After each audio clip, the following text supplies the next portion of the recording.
Nah, di depan saya ini ada Pak Andre Jenas, VP Research dari RHB Sekuritas. Oke, Pak Andre, sebelum kita ngobrolin tema kita malam hari ini tentang unicorn war di bursa saham, Pak Andre lihat materi.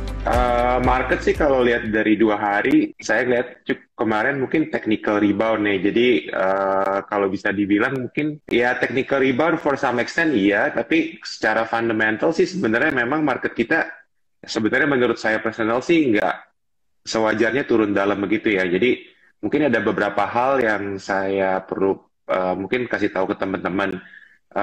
Market kita ini kebanyakan turun memang karena ada beberapa hal ya. Mungkin teman-teman tahu juga mungkin dari US 10-year yield yang udah naik, kemudian juga dari foreign outflow, kemudian juga dari ekspektasi GDP kita sebenarnya yang mungkin agak terlalu optimistis di awal tahun. Kelihatannya banyak analis juga yang downgrading expectation ya, mungkin karena ada hal beberapa faktor gitu, seperti mungkin vaksinasi rollout yang mungkin lambat, kemudian juga ternyata ekonomi di US untuk foreign investor kelihatannya udah bergeraknya jauh lebih cepat ya dibandingin dengan ekonomi Indonesia. Jadi penyebabnya sih saya lihat memang ada beberapa makro faktor dibandingin dengan mungkin internal faktor. Karena kan kalau kita lihat internal faktor sebenarnya saat ini Indonesia cukup baik ya, kalau maksudnya dibandingin dengan mungkin negara tetangga lain di Southeast Asia. Kita lihat vaksin rollout kita juga udah paling cepat dibandingin mungkin Malaysia, Thailand. Jadi ini sebenarnya bagus gitu untuk ekonomi kita. Dan kalau teman-teman lihat juga jalanan kan juga sebenarnya udah macet lagi ya. Jadi kemana-mana sekarang udah macet, mall udah rame.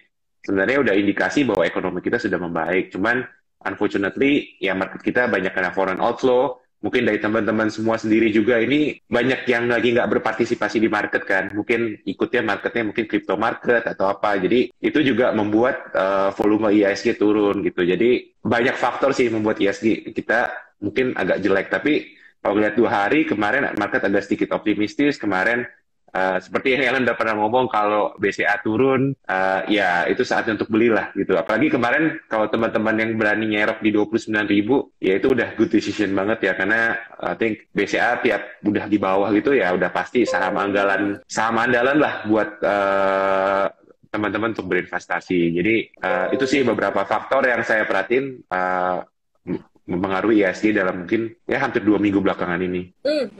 Oke. Pak Andre, kalau ngelihat nih ya, market ini kan sekarang lagi galau dengan kondisi makro juga, bicara tentang bond yield itu juga jadi satu tantangan, tren dari US dollar yang naik gitu. Kemarin agak membaik karena inflasi dari US itu terkontrol. Nah, tapi nanti kan masih dipantau juga untuk bulan depan inflasi gimana gitu. Sebenarnya kalau Pak Andre lihat, ini nanti bakalan membaik itu kapan sih? Apakah dengan munculnya laporan keuangan kuartal 1 atau gimana? Kalau membaca beberapa riset sih sebenarnya ekspektasi mungkin untuk US yield mungkin bisa sedikit turunan di abis second quarter ya. Tapi kemarin kalau ngeliat data inflasinya US sih memang nggak setinggi itu ya. Jadi kelihatannya ada chance buat the Fed ini ya basically tetap dovish dan gitu. Kemarin ketakutan para investor untuk inflasinya naik kenceng ternyata kan nggak kejadian ya. Jadi itu mempengaruhi US yield yang agak sedikit turun gitu. Jadi sebenarnya market kita bagus. Tentu saja untuk second quarter, third quarter kita masih harus melihat data ekonomi ya. Mungkin GDP growth kita berapa sih di second quarter, atau terus ekspektasinya di second quarter, third quarter ini gimana gitu. Kemudian mungkin untuk saham perbankan sampai saat ini first quarter kita nggak tahu ya loan growth berapa gitu. Kemarin kan memang ada ekspektasi bahwa ada V-shaped recovery kan di first quarter. Ternyata setelah kita lihat data bulanan di bulan Januari dan Februari, data pertumbuhan pinjaman itu kan nggak setinggi itu ya. Mungkin ada beberapa faktor juga gitu. Mungkin satu cyclical, biasanya memang di first quarter itu pertumbuhan pinjaman biasanya low gitu. Karena kan memang ya orang masih habis liburan, kemudian juga kena Chinese New Year di Chinese gitu, jadi di China jadinya itu mempengaruhi juga. Kemudian kalau kita bandingin dengan tahun lalu kan posisinya pre-COVID level ya. Jadi kalau pre-COVID level pasti baseline-nya tinggi dibandingin dengan sekarang gitu. Baseline-nya mungkin agak cukup rendah. Tapi kemarin ngecek ke teman-teman di perbankan sih di bulan Maret ini semestinya loan growth kita udah mulai membaik ya.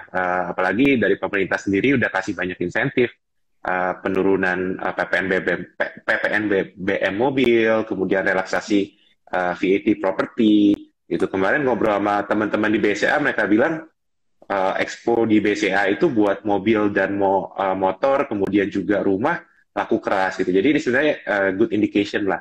Cuman memang karena kita juga laporan keuangannya telat, kemarin di bulan Maret aja masih banyak yang belum melaporkan laporan keuangan 2020 gitu. Jadi ya makin lambat lagi gitu ekspektasinya terbentuk. Nah, tapi kalau kita udah liatin US market kan sebenarnya udah kelihatan rebound nih. Jadi sebenarnya ya yang membuat volume keluar juga itu karena ternyata di developed market ya lebih bagus gitu ekonominya dibandingin invest di Indonesia yang mungkin resikonya masih uncertain ya. Terus kemudian ada resiko currency, ya foreign investor cabut dulu lah. Tapi mungkin habis first quarter nanti laporan keuangan udah mulai keluar, katanya sih mungkin kita bisa lebih baik ya. Itu keluar sekitar bulan Mei ya? Bulan Mei ya kurang lebih. Oke. Bisa nggak sih dia mundur? Kan ini kan yang full year 2020 aja juga masih mundur gitu. Bisa nggak sih dia mundur sampai ke Juni? Bisa aja sih, cuman tapi kelihatannya kalau perbankan udah keluar kita lebih tenang lah ya, karena kan biasanya yang ngeluarin laporan keuangan dulu kan perbankan, jadi biasanya perbankan sih nggak telat-telat banget. Mungkin ini kan sekarang udah mid April ya, mungkin end of April kita udah denger lah beberapa bank BUMN atau bank swasta besar mengeluarkan laporan keuangan. Jadi once ekspektasinya udah ketemu gitu, apakah misalnya ekspektasinya inline atau above, kelihatannya market kita udah lebih tenangan ya. Jadi investor juga yang masuk juga lebih tenang lah bahwa oh ternyata nggak sejelek itu kok. Oke. Sekarang kita coba bahas topik utama kita hari ini. Unicorn yang udah mulai masuk ke bursa saham melalui akuisisi ya pastinya ya. Kan kita ada dengar Bank Jago diakuisisi 22% oleh Gojek. Terus kemudian kalau nggak salah Shopee dia mungkin saya sempat dengar sih ada rencana akuisisi apa ya? Kemarin ya ada beberapa sih ya. Bank digital juga, cuman agak sensitif ya kalau kita ngomongin di sini, nanti besok di-HK lagi kan, nanti kita disclaimer ya. Nanti disclaimer gitu. Sebenarnya kita juga nggak tahu gitu. Jadi cuman analisa aja gitu. Saya lupa disclaimer, teman-teman semuanya, obrolan malam hari ini adalah obrolan santai, bukan merupakan rekomendasi beli jual. Kita ngobrol-ngobrol santai aja ya. Jadi ini edukasi sifatnya.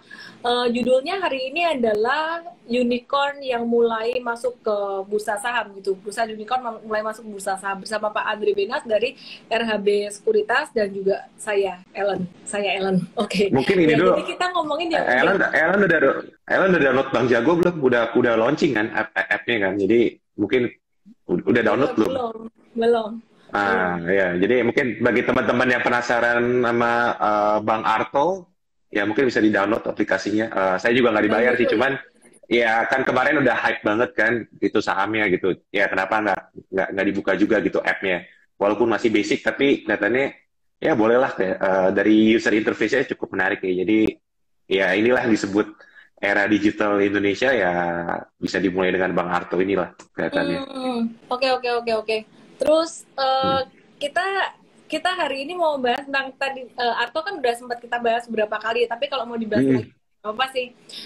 Yang hari ini naik banget tuh, hype banget tuh MTech itu. Jadi dalam kota teknologi kode sahamnya EMTK ya. Dibacanya MTech gitu. Hari ini MTech sempat breakout dari angka 2510 dan sempat meroket sampai ke level tertingginya itu di angka 2680. Ya, turun lagi. Volume transaksinya gede banget hari ini, gede banget. Tadi setelah keluar berita bahwa Grab beli saham MTech ini gitu. Pak Andre ngelihatnya gimana nih? Ini naik ya sebenarnya atau memang prospektif? Ya sebenarnya sih ini kan kalau kita udah ngurutin cerita dari end of 2020 kan ya sebenarnya kan story-nya Indonesia ini kan ya emang digital ya. Jadi kan mungkin teman-teman nungguin kapan sih Tokopedia sama Gojek listing di Indonesia, kemudian Traveloka atau misalnya nanti startup-startup yang lain gitu. Jadi kan kebetulan kemarin dengarnya bahwa Tokopedia sama Gojek katanya mungkin akan listed di US dulu baru di Indonesia. Cuman kan kita nggak tahu juga ya. Jadi ya untuk saat ini yang udah tersedia ya mungkin MTech gitu. Karena kan MTech ya saat ini udah dibeli Grab. Kemudian juga kalau kita dengar story minggu lalu, Naver atau ownernya lain juga udah mulai masuk ke MTech ya. Jadi sebenarnya MTech ya join dengan Grab ini sebenarnya salah satu strategi dari Grab sendiri untuk bersaing dengan Gojek. Ya kan seperti teman-teman tahu kalau di Amerika pun juga begitu. Kalau ada startup udah mulai masuk ke satu bisnis ya startup yang lain yang gede pasti juga akan ikut compete gitu. Jadi ya Gojek merger sama Tokopedia, kemudian Grab sama siapa gitu kan. Grab kan nggak punya e-commerce di Indonesia, sedangkan Shopee kan udah punya ekosistemnya sendiri gitu.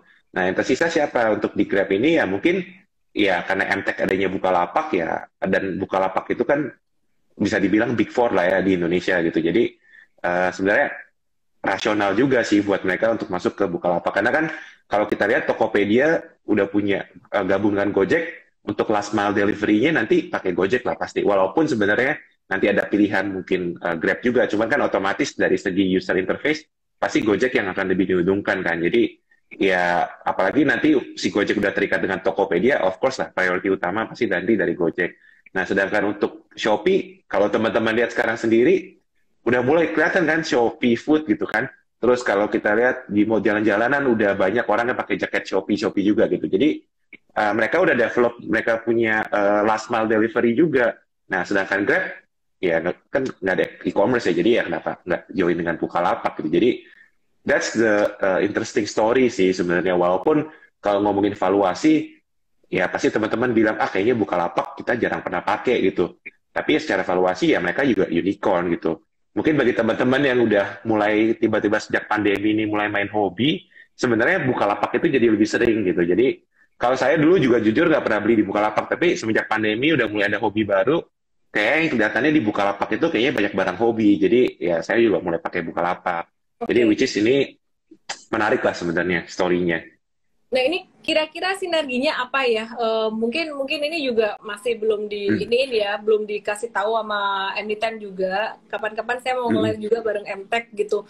Kalau menurut Andre tuh kira-kira ngebaca ini strategi mereka sinerginya apa ya antara Grab dengan MTech ini tuh apa yang mereka akan lakukan ke depan?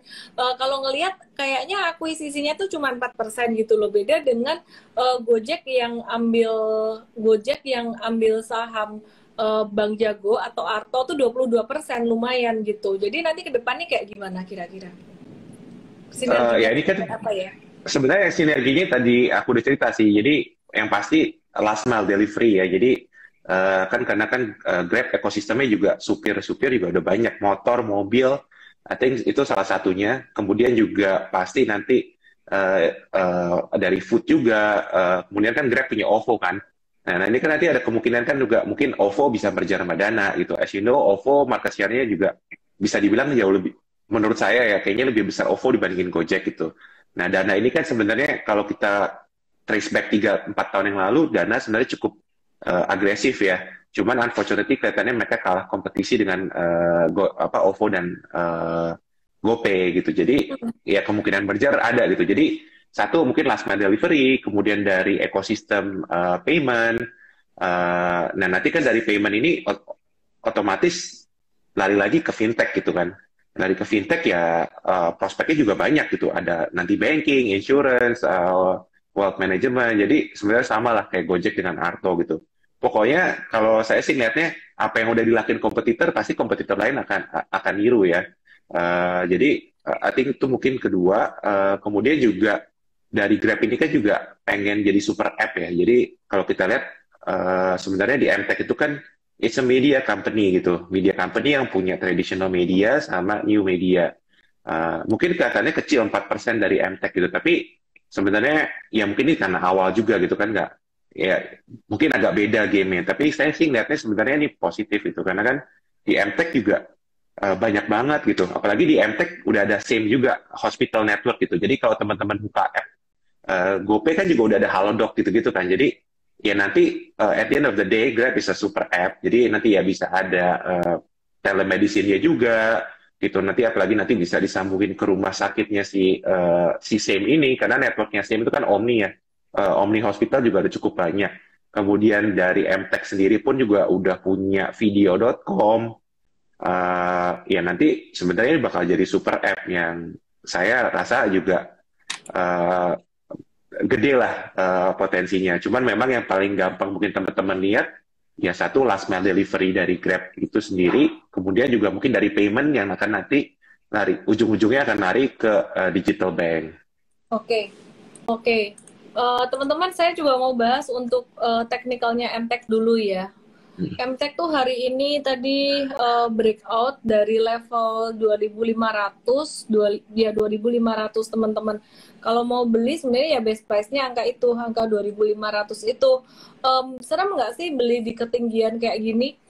Kalau saya ngelihat secara pattern, dia itu naiknya udah didahului sideways yang cukup lama dulu gitu. Jadi masih oke. Kalau naiknya didahului dengan uptrend udah kenceng banget, naik kenceng banget, terus dia naik lagi, nah itu saya nggak mau. Tapi kalau dia ada sideways kayak gini, nah itu menarik buat saya gitu. Anyway, ini disclaimer juga teman-teman ya. Kita ngomong yang lain juga yuk. Andre, hari ini tadi ada MTech, masih ada kaitannya juga tadi bahas Same. Same gimana nih?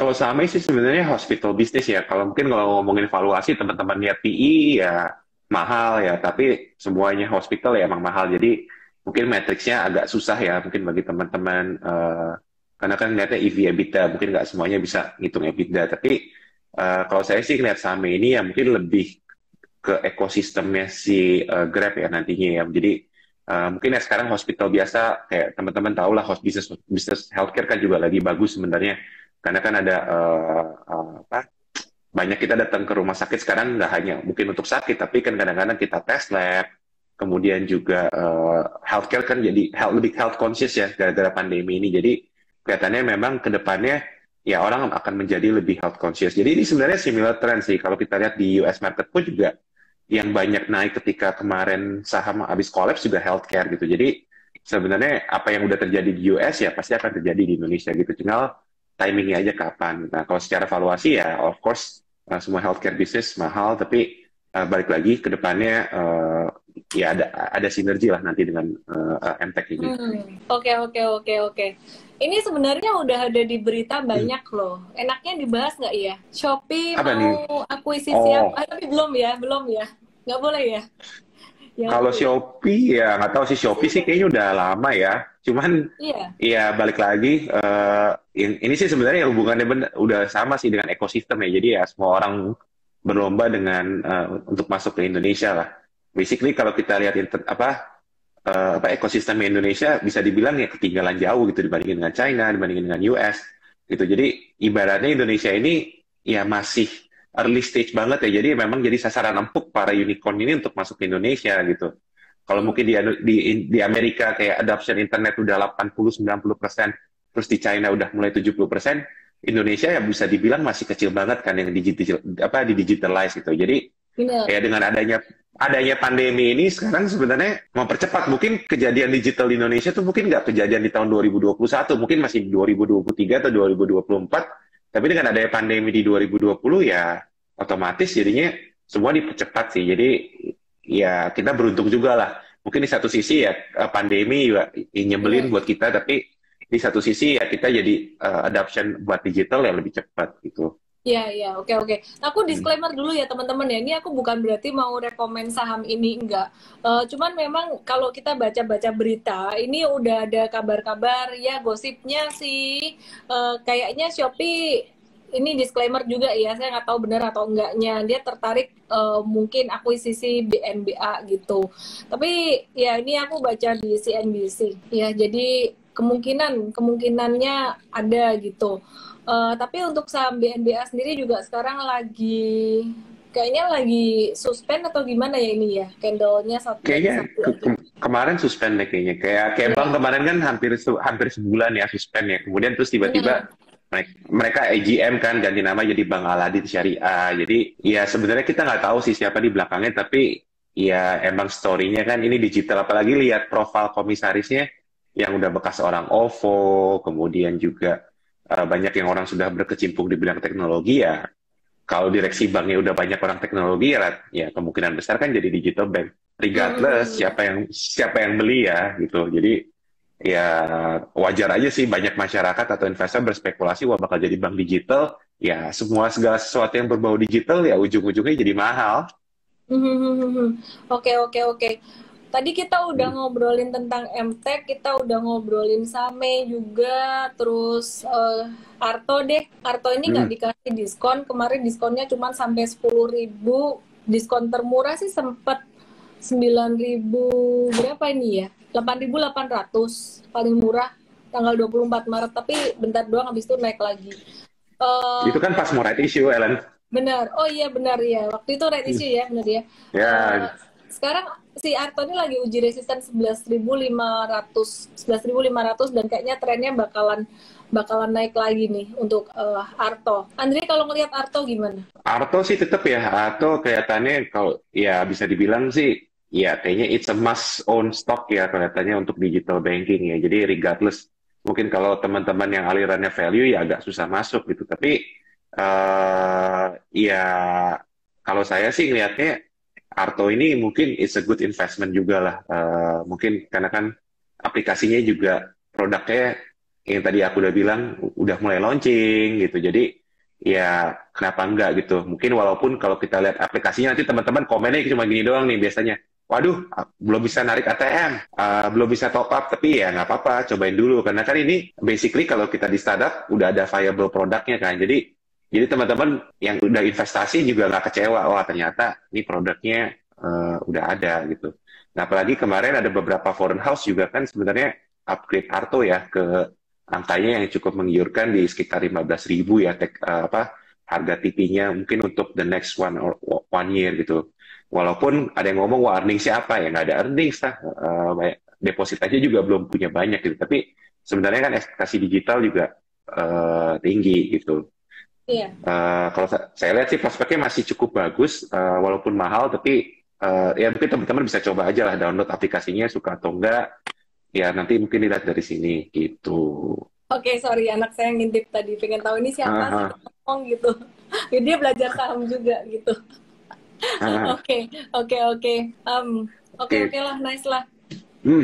Terus Ellen gimana kemarin pas lagi market sideways gitu strateginya gimana kan? Kalau sekarang kan udah mulai market naik, wah kelihatannya market rame lagi gitu. Strateginya Tapi kemarin pas sideways itu kelihatannya juga banyak yang nggak participate di market ya. Mungkin teman-teman ini 2.100 view kelihatannya mungkin yang ikut di market juga mungkin dalam sebulan atau 2 bulan terakhir kayaknya juga mungkin berkurang gitu. Mungkin boleh ya. tahu? Hmm. Kalau kita lihat sendiri memang transaksi di bursa, volume perdagangan di bursa ini kan juga turun ya. Januari itu Hmm. puncaknya, Februari agak turun, Maret itu kayak sepi banget gak ada volume gitu. Jadi kalau kita sih sebenarnya masih di saham ya, saham ini masih fokus ke saham-saham yang valuasinya murah buat investing. Jadi contohnya kayak ICBP, Indofood, terus kemudian Astra International, terus Gudang Garam tuh juga masih menarik. Sedangkan untuk saham-saham konstruksi, kita call-nya nggak kebagian untuk saham konstruksi, tapi sekarang kita ngelihat konstruksi ini udah di bottom dan kayaknya WSKT juga ada divestasi itu ke depan semoga juga lebih baik ya. Dan kita ngelihat sentimen dari SWF sendiri nanti juga akan jadi satu hal yang positif buat sektor konstruksi khususnya WSKT dan BTPP. Terus ya kita masih ngelihat saham-saham yang banyak diskon dari sektor komoditas juga, contohnya Adaro, terus Doit ini juga lagi disupport banget masuk watchlist kita. Terus untuk saham-saham pulp and paper ini juga jadi watchlist kita banget buat long term investing gitu. Ini mungkin teman-teman lagi pada keluar terawih jadi mereka baru gabung. Hmm. Oke, ya terus selain di saham memang ada di kripto juga. Tapi bentar, aku di saham dulu deh. Sahamnya ini Hmm. kita akhir-akhir ini memang banyak tradingnya justru malah saham-saham second liner ya, saham-saham second liner dan hari ini tadi juga ya MTech MTech lumayan kasih cuan gitu. Kemarin beberapa kali tuh Wood terus apa ya, ada ASA juga ya, jadi saham-saham second liner gitu. Yang kalau saya lihat ASA sendiri juga termasuk perusahaan yang ada kaitannya dengan ini ya, perusahaan unicorn juga ya, Andre. Gitu. Ya, ASA itu kan sebenarnya kan antar aja ya. Jadi kalau teman-teman perhatiin berita kan sebenarnya kita lihat news flow-nya memang yang baru IPO di US itu kan GNT ya. Jadi GNT itu kan juga ada di Indonesia gitu. Dan Indonesia kontribusinya katanya lumayan besar juga gitu. Jadi sebenarnya logistik menurut saya menarik juga karena kan kenapa Grab mau join sama Bukalapak, kemudian juga Gojek join sama Tokopedia karena basically last mile delivery itu sebenarnya yang bikin eh, mereka tertarik gitu karena kan bisnis logistik menarik ya apalagi kalau misalnya pakai Grab same day gitu-gitu kan ya pasti udah pasti lebih untung ya. Jadi inilah ada beberapa alasannya kenapa kayak perusahaan e-commerce pada punya perusahaan logistik sendiri karena kan sebenarnya itu salah satu dari supply chain yang menguntungkan. Jadi saya rasa juga mungkin ASA pengen improve mereka punya antar aja ya kan. As you know, rental car gitu sekarang rental car udah bisa dibilang berkurang lah, apalagi dengan ada pandemi mobility berkurang. Kedepannya juga mungkin tren WFH juga ada, kantor-kantor yang biasanya ngeren mobil buat karyawannya juga pasti nanti mungkin agak berkurang. Jadi ya kenapa nggak mereka untuk transform ke something yang digital juga gitu. Oke. Kita out of topic dikit nih dari perusahaan unicorn. Saya akan bahas juga untuk crypto juga sih dikit gitu.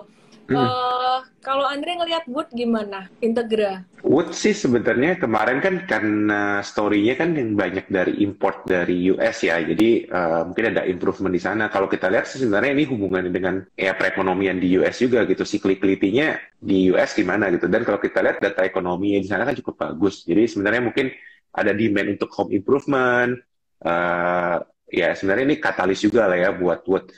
Nah sebenarnya kalau saya lihat dari US market sendiri atau di develop market memang tren harga properti ini di US kan memang lagi naik ya. Jadi kemungkinan besar ada demand untuk pembelian banyak furniture. Jadi ini sebenarnya yang mungkin nge-drive story-nya Wood ya. Dan balik lagi Wood memang kalau Wood sih memang dibilang komoditi enggak ya, tapi lebih ke cyclical sih saya lihatnya.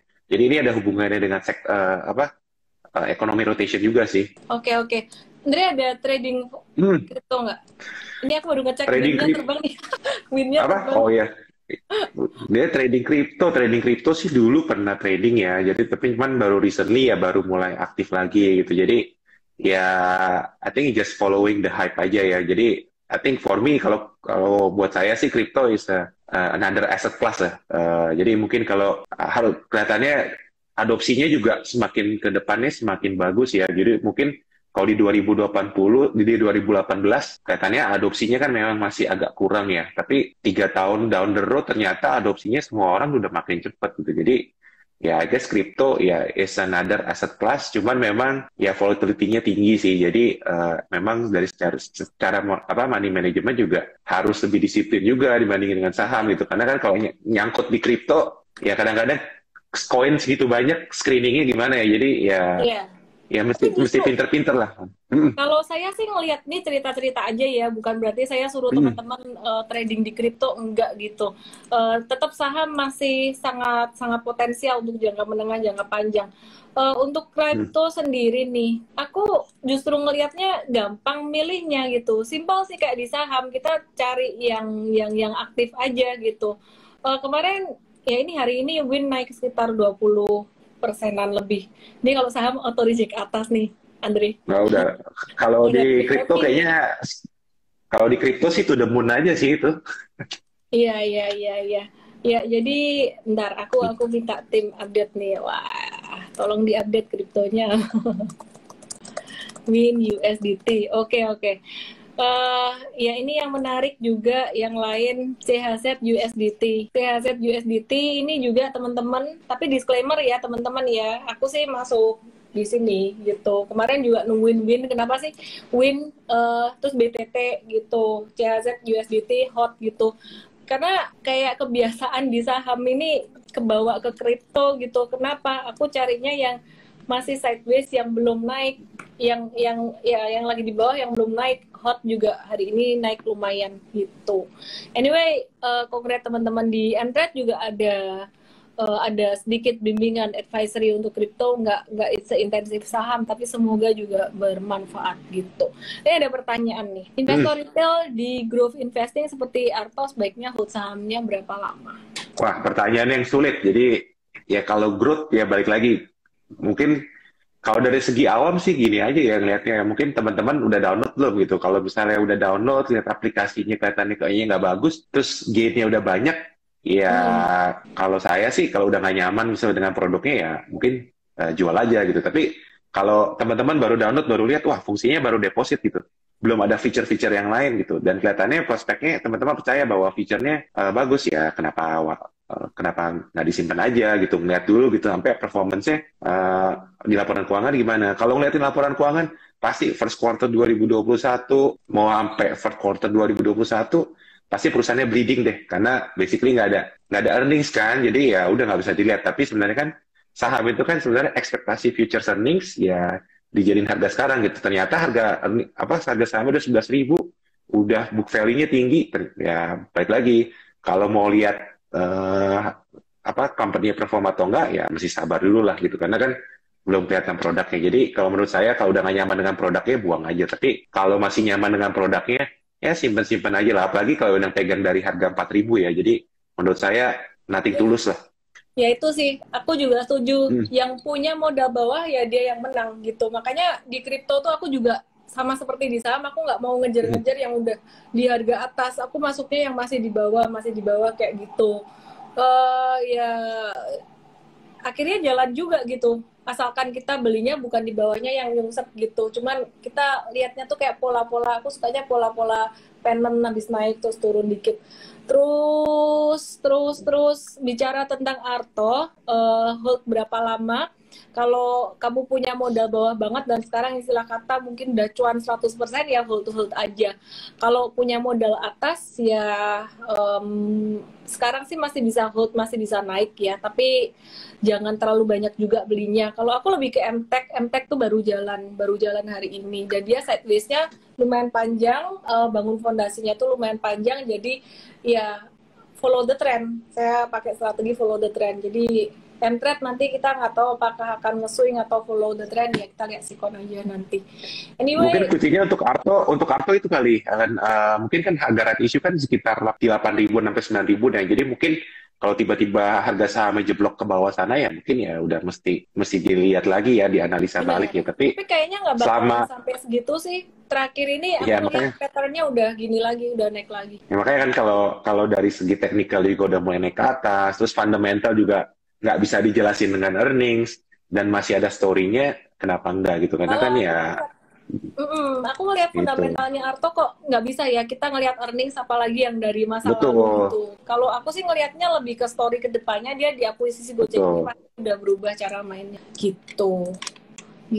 Andre ada trading kripto apa Andre? Apa ya kemarin Run, apalagi tuh kemarin sama sih nggak jauh beda dari BTT, tapi balik lagi tetap harus pegang big cap-nya juga ya. Jadi yang menarik mungkin cerita aja sih, kalau BTC ini kan kemarin lagi di 62.000 ya. Jadi dan kelihatannya kemarin Coinbase exchange-nya US juga baru IPO gitu di Amerika. Jadi kelihatannya memang masih ada momentumnya juga sih untuk BTC. Sebenarnya kalau ditanya BTC bisa naik ke berapa, saya nggak tahu jawabannya gitu. Tapi selama orang masih percaya BTC naik, kelihatannya akan naik terus gitu. Jadi ya susah ngomongin. Dan ini ada hubungannya dengan USD juga ya. Jadi kalau USD-nya weaken, ya of course kalau misalnya aset kelasnya ternyata masih jalan, ya orang akan narik ke Bitcoin juga. Gitu. Kalau aku lihat sih masih uptrend BTC ini dalam jangka, ya gimana ya kalau dibilang bubble atau enggak, dia udah naik dari bulan September kemarin,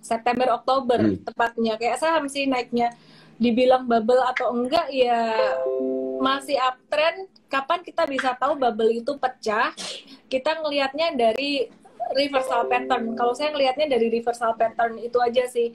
Terus saya nggak beli BTC, udah naik ketinggian. Sekali lagi saya carinya yang masih di bawah gitu, kayak ya Win kemarin kita masuk, BTT kita masuk kemarin di bawah. Tapi yang terpenting teman-teman, baik investasi saham ataupun cryptocurrency or whatever it is, start small dan pelajari dulu strateginya. Kalau crypto sih aku full technical ya, dan it works gitu. Mungkin kalau teman-teman ada yang bilang technical doesn't work, itu berarti belum bisa ngebacanya, gitu aja. Kalau So, fundamental apalagi itu kalau fundamental crypto lebih mungkin sebenarnya lebih gampang dicari, cuman memang agak beda dengan saham ya, karena kan nggak ada earnings, nah coba kemudian gimana tuh itu kan kalau fundamental crypto gimana? kalau fundamental crypto ya, ini saya juga bukan expert di crypto sih, jadi ya dulu sih yang saya pelajarin ya basically it's a supply and demand juga gitu, supply and demand sama ngelihat apa kegunaan dari si kriptonya ini untuk apa gitu ya, makanya kan ada ribuan kripto kan sebenarnya it's a project lah, it's a digital project yang dia cari fundingnya through cryptocurrency atau blockchain teknologi. Nah biasanya kalau di kripto itu kan ada supply and demand-nya juga gitu, dia keluarin sirkulasi kriptonya itu berapa banyak yang di keep sama ya, kalau di kesannya kalau di Indonesia bilangnya bandar, tapi kalau di dunia kripto sebutannya whale gitu. Jadi yang di keep whale-nya berapa, lock up period-nya berapa, kemudian ya, jadi itu mesti dilihat sih. Ya emang cari informasinya agak-agak kayak di hutan rimba juga ya. Jadi saya juga kadang-kadang nggak ngeliatin terlalu fundamental, yang lebih ke technical sama narasi lagi sih. Balik lagi kegunaan tokennya itu apa? Mungkin ada yang exchange token. Mungkin kalau sekarang yang ada baru-baru sebutannya DeFi, saya juga belum tahu apa drill down. Mungkin banyak teman-teman di IG yang lebih ngerti lah bandingin saya. Cuman ada beberapa exchange token atau misalnya stable coin. Nah itu yang mesti dipelajarin sih. Cuman balik lagi ya yang benar sih Alan bilang ya, kalau nggak ngerti fundamental ya lihat technical aja sih gitu. Aku sih technical murni sih, jujur aku fundamental crypto belum terlalu nyimak, aku nyimaknya saham. Oke, kita live malam hari ini sampai di sini dulu aja ya. Thank you banget Pak Andre yang udah nemenin. Aku mau turn on komen. Koin gimana Miss? Di Mtrade sih kita ada kasih beberapa bimbingannya sih ya. Kita mau kasih giveaway buat 3 pemenang. Pertanyaannya adalah perusahaan, sebutkan nama perusahaannya bukan kode sahamnya. Cie. Biar ngetiknya agak capek dikit. Perusahaan apa yang sahamnya dibeli sama Grab 4%? Bang, bukan. Bisa tolong bahas Inco. Inco gimana Pak? Ini sambil nunggu jawaban dari audiens. Ya, Inco balik lagi ke nickel price ya. Cuman kelihatannya sebenarnya ya nickel ya inventory lagi naik sih karena kan. Sebentar, Pak. Ini yang jawab bukan nama kode sahamnya ya, nama perusahaannya yang lengkap. Oke, silakan Pak. Ya, Inco inventory-nya lagi naik sih, karena kan ya harga nikel kemarin sempat naik ya, jadi kita mesti nunggu inventory-nya ini bakal turun dulu atau enggak gitu. Cuman story-nya sih sebenarnya in the long term ya masih ada lah, karena kan electric vehicle masih jadi hot story ya. Cuman unfortunately kemarin juga secara valuasi fundamental juga udah cukup tinggi, inventory naik, ya harganya jadi sideways aja gitu. Tapi kalau ngomongin long term commodity cycle untuk nikel sih sebenarnya masih cukup positif ya, karena kan story EV terutama di Indonesia sama di global juga masih cukup tinggi. Apalagi kemarin penjualan Tesla cukup bagus ya di first quarter ini. Jadi kedepannya ya EV pasti masih akan going strong lah. Dan apalagi banyak new player juga di EV ya. Jadi selain Tesla, dari China ada NIO, kemudian juga dari Eropa itu ada Lucid Motors. Jadi banyaklah EV story sebenarnya. Oke. Interesting ya. Oke, pemenangnya ada Liana 8309, Martono Yuni, dan Lisa Octavia. Nama perusahaannya adalah Elang Mahkota Teknologi Tbk. Oke, terima kasih banyak Pak Andre yang udah menemani saya malam hari ini, dan selamat buat teman-teman yang dapat cuan baik dari saham maupun dari koin. Dan teman-teman, saya cuma mau ingetin dalam trading saham, kripto atau apapun selalu ada risiko. Untuk investasi saham saya masih lebih rekomen daripada kripto. Kalau kripto kan trading aja ya. Kalau saya sih belum bisa ngomong itu investing karena saya lebih mengenal saham ya. Jadi semoga semua yang kita sharingkan bermanfaat, dan sekali lagi disclaimer on dalam setiap investasi ada risiko, dan kita malam hari ini bukan kasih rekomendasi tapi kasih edukasi. Saya Ellen May dan juga Pak Andre Benas dari RHB Sekuritas. Stay healthy. Salam fit. Thank you Pak Andre. Good night. Thank you. Good night.